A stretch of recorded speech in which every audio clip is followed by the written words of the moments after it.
పాపం మీ ముగ్గురికి కూడా తగులుతుంది, తగలాలి. ఇది వెంకటేశ్వరుని శాపంగా నేనైతే భావిస్తున్నాను.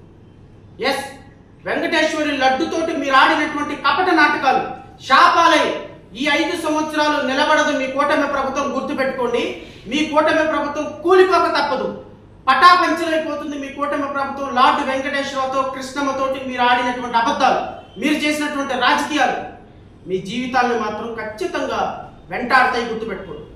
ఇప్పటికే పాపం అనుభవిస్తున్నాడు పవన్ కళ్యాణ్. ఆయన పెద్ద సంతోషంగా ఉన్నాడు నేనైతే అనుకోవటం ఆయన ఎంతో గొప్పగా నిద్రపోతాడు ప్రశాంతంగా. నాకు తెలిసి నేను కళ్ళు మూసుకోగానే 10 నిమిషాల్లో నిద్రపోతాను. నా దగ్గర ఆస్తులు లేవు, అంతస్తులు లేవు, ఏం లేవు, కానీ మనశ్శాంతి. బహుశా రిక్షా దొక్కునేవాడికి కూడా మా అన్నకి మా తమ్ముడు ఒక సెక్యూరిటీ గార్డుగా పనిచేసుకునే అన్న, తమ్ముడికి ఒక ఇంట్లో పనిచేసుకునే అక్క చెల్లి కూడా ప్రశాంతంగా నిద్రపోతాడు. కానీ నిద్ర లేని వ్యక్తులు ఎవరు ఉన్నట్టు 3 ఉన్నారు ఈ రాష్ట్రంలో. ఒక ఆయన చంద్రబాబు నాయుడు, ఇంకో ఆయన పవన్ కళ్యాణ్, 3 ఆయన 4. ఇలా 3కి నిద్ర ఉండదు. ఎందుకు? ఎంతున్నా సరిపోదు కానీ ఇంకా ఏదో కావాలి. ఏం కావాలయ్యా? ఏం కావాలి? ఒక ఎమ్మెల్యేగా పనికిరాని నువ్వు ఉప ముఖ్యమంత్రి అయినావు, ఒక ఎమ్మెల్యే ఓడిపోయి నువ్వు ఈ రాష్ట్రంలో కాబోయే ముఖ్యమంత్రి అవుతున్నావు. నారా లోకేష్ 75 సంవత్సరాల వయసులో ముఖ్యమంత్రి అయినావు. ఇది 4వ ముఖ్యమంత్రి. భారతదేశంలో ఎవరు లేని సీనియర్ పొలిటీషియన్. ఇంకేం కావాలి మీకు? ఎందుకు లార్డ్ వెంకటేశ్వర, కృష్ణమ్మ ఇలాంటి వాళ్ళతో రాజకీయాలు దేనికి? తప్పు ఇది కూటమి ప్రభుత్వాన్ని నేను వినయపూర్వకంగా ఇప్పటికైనా ఫుల్ స్టాప్ పెట్టండి. తప్పు క్షమాపణ ఒప్పుకొని పవన్ కళ్యాణ్ చేస్తున్న ప్రాయశ్చిత్త దీక్షలో పాల్గొని చంద్రబాబు నాయుడు, నారా లోకేష్ మీ మంత్రివర్గం వాళ్ళు వెళ్ళి లార్డ్ వెంకటేశ్వరానికి మొక్కండి.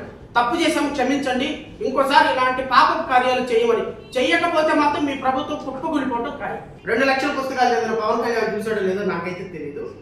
ఆ 2 లక్షల పుస్తకాలు చదివినటువంటి పవన్ కళ్యాణ్ గారికి నేను ఇంకొకసారి ఈ ల్యాబ్ రిపోర్ట్ చదివి వినిపిస్తాను. పాప ఆయనకి సమయం లేదు. ఆయన పరిహార దీక్షకి వెళ్ళారు, ప్రాయచిత్త దీక్షకి వెళ్ళారు. ప్రాయచిత్త దీక్ష కరెక్టే, ఎందుకంటే కరెక్ట్ పేరు పెట్టుకున్నాడు ఆయన.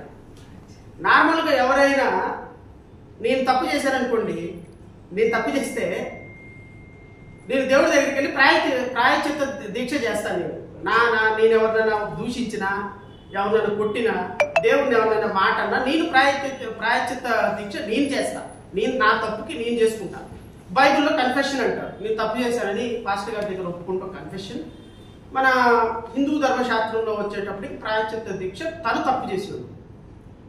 ఎవరో లడ్డూలో కల్తీ చేస్తే అనుకుందాం, పవన్ కళ్యాణ్ ప్రాయచిత్త దీక్ష ఏంటండి నాకు అర్థం కాలేదు అంటే ఈయనకి ముందే తెలుసు నెయ్యి కల్తీ జరగలేదు, లడ్డూలో పవిత్రమైన ప్రసాదంలో ఏ విధమైనటువంటి ఆల్టరేషన్ జరగలేదు.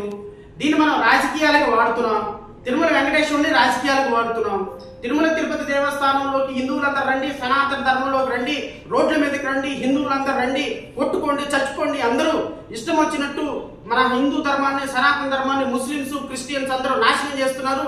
వాళ్ళకి జరిగితే మెదకుండా ఉంటారా, వీళ్ళకి జరిగితే మెదకుండా ఉంటారా, మన హిందువుల మీద కాబట్టి కదా, చూసారా ఎంత అటాక్ జరుగుతుందో అని మత ఘర్షణలు రేపుతానికి ఒక ప్లాన్ పన్నాడు అన్న సంగతి ఈయనకు తెలుసు. పవన్ కళ్యాణ్ తెలుసు. ఎందుకంటే అక్కడ ఏమీ జరగలేదని తెలుసు. భూఆంబు ముషని ఆకాశంలో గాలిని సృష్టించినట్టుగా ఒక ఇష్యూను సృష్టించారన్న సంగతి పవన్ కళ్యాణ్కి తెలుసు. పాపం తిరుమల వెంకటేశ్వర స్వామిని కూడా అడల్టరేషన్ జరగని తిరుమల లడ్డూని కూడా అడ్డం పెట్టుకునే సనాతన ధర్మంతో పాటు గుళ్ళని, గోపురాలకు తీసుకొచ్చి హిందువులందరినీ రోడ్డు మీదకి తీసుకొచ్చి ముస్లింస్ కి, హిందువులకి, క్రిస్టియన్లకి, హిందువులకి ఈ దేశంలో, ఈ రాష్ట్రంలో గొడవలు పెడుతున్నాను అని, ఈ రాష్ట్రంలో ఇప్పటి వరకు లేని మత ఘర్షణను రేపుతున్నాను అని ఆయనకు తెలుసు. అందుకనే ప్రాయచిత్త దీక్ష చేసుకుంటున్నాడు. పాపం ప్రాయచిత్త దీక్ష కరెక్ట్ పదం. ఆయనకి తెలుసో తెలియక పెట్టుకున్నాడో నాకైతే తెలియదు, కానీ ప్రాయచిత్త దీక్ష అద్భుతమైనటువంటి పదం. మీరు చేయాలి ప్రాయచిత్త దీక్ష కూడా. ఎందుకంటే అత్యంత దుర్మార్గకరమైనటువంటి క్రీడకి మీరు రాష్ట్రంలో తెరలేపుతున్నారు.